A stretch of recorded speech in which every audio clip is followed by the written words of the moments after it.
Hi, Jasmine here to do another talk on being sober and fabulous, the name of my channel.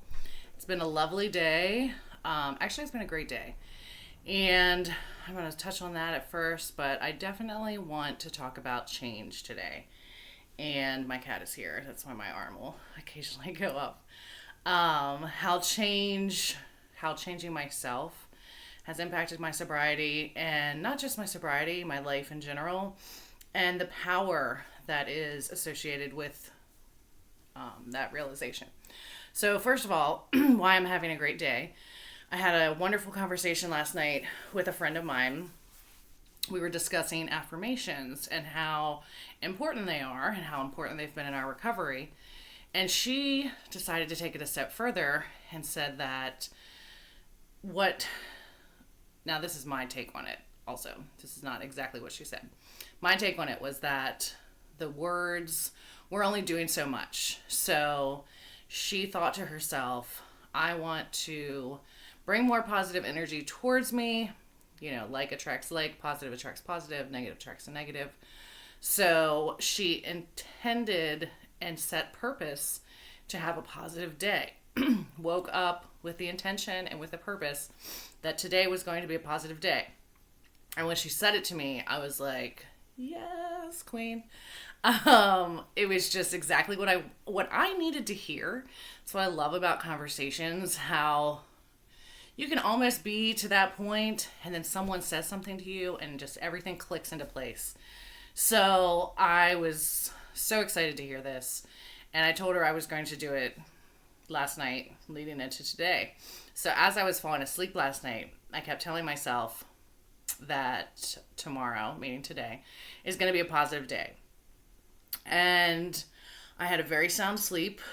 I woke up in the morning just feeling good because I already had started that thought process that today was going to be a good day. And I was going to make it a good day myself.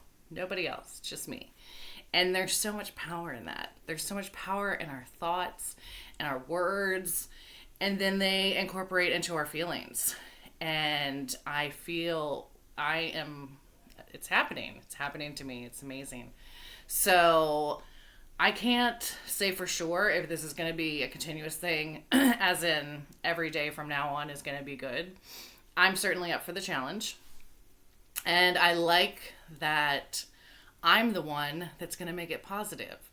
So when I talk about change, I feel like in rehab and within mental health, you're reminded, I was reminded that change, I can't change other people. I can only change myself. And just that statement alone has helped just gotta stop the cat. Say hello, kitty. Hello, kitty. That statement alone has helped my relationships with everyone in my life. Because if I get frustrated or something just doesn't go my way, or someone does something that maybe I wouldn't have done it that way, I just have a pause and I'm like, it's their way of doing it. I can't change them. I can only change myself. And then the more I started to think about that, the more I saw the power in that I can change how I react to things. I can change how I don't react to things. And I was writing today on my break at work about that not reacting and how powerful that can be, especially if you have the wherewithal to not react. And it's a situation where by you not reacting, by me not reacting, I have the upper hand. I'm the bigger person. And that other person is just beside themselves. I feel like a non-reaction can sometimes be win the hand, if you will. So, but there's so many other aspects of it. I started thinking about, I'm in control of how, if I take a pause, if I am happy about something, if I'm sad about something, I'm the only one that can change what my job is, where I live, who I'm dating, who I spend my time with. I'm in control of that. And these are all things that may sound or seem trivial to some people, but when you start to add them up and also kind of I give myself a boost. I'm like, I did that. That was me. I was in charge of that. I had power over that. Then I feel like more things build on that. And I focus less on trying to change other people, because you can't. You cannot change other people. And the more I step away from that, the healthier my relationships are becoming. I can have conversations with people about how they make me feel. And that is so important in any relationship, because so often where my mind goes in thinking, well, they must have thought that, or I wonder why they did this, rather than just, simplifying it, asking, hey, why'd you do this? Hey, why'd you say that? I would spiral into any type of madness, or just, making up stuff. So having a conversation with someone, I think, is one of the first and most important steps. And it's not easy. I am here to say that. As much as I love to talk, for me to open up about myself is something that I've really been working on in therapy, and I didn't do for years. If anything, it was more comfortable for me to stay silent about myself and to listen to everyone else and just, stuff it inside. And that got me to a very, very miserable place. There's also a time and place to share said intimate details, and a time and place, I want to be comfortable with who I'm sharing my information with. With that being said, I am doing this. This is an open forum. I'm sharing a lot of who I am, and I'm very comfortable with that right now. I feel inspired to share what I'm going through, and I want this to eventually lead into something even bigger. I want to become a motivational speaker. And I feel like this is the first step, the right step for me to do that. And I love to speak, and I'm highly motivated. So A plus B equals C. And so that's, the background of this. And I'm excited about it. It's something like I get excited thinking about doing these videos. And I've reached out to some of my friends, and I thank you so much for watching. I've reached out to my family, and I'm going to start kind of expanding every couple of days, just look into different ways to get myself exposed out there. Excuse me. And that's very exciting to me. I feel like mental health has come such a long way. And the fact that we're having conversations about it now is so important.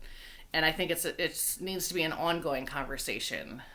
And I'm so happy to be in a place where I have found a therapist that works for me. And it took me 20 years to get here. It also took me 20 years to finally be honest and open and feel comfortable enough to just want to heal. And I don't even know if that's right. Maybe not feel comfortable enough to want to heal. I was at the point where I needed to heal. It was that or have a giant nervous breakdown, because I kept having, I would call them minor nervous breakdowns, but they were really just getting bigger and bigger and bigger. I couldn't find that sense of grounding or direction in which to go in. And that's why at the end of each video, I really promote seeking mental health therapists and seeking rehab or some type of aftercare if that's what you desire. And I say that because it changed my life. And I'm so pleased with what programs are available. You don't have to stay in the area that you're in. That's also making a change in your life.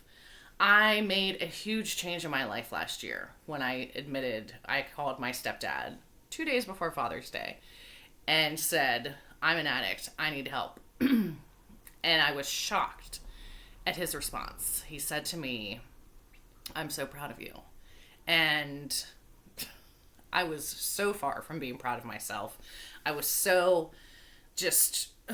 and I was lost. And everyone that I interacted with leading into going into rehab just kept telling me how proud they were of me and making me just, amazed. Like, what's wrong with everyone? And at the same time, it's a huge step and it's an important step that I also feel like that conversation needs to be talked about, and to where I don't feel shame in it. And I don't tell everyone, I don't, broadcast it. Well, obviously I'm broadcasting it here. But if someone asks me a question, where was I last summer? I'm certainly going to tell them, because I don't feel any shame in it. If anything, I'm very proud of it. And even if I mess up and make a mistake, I feel like it's important to talk about it.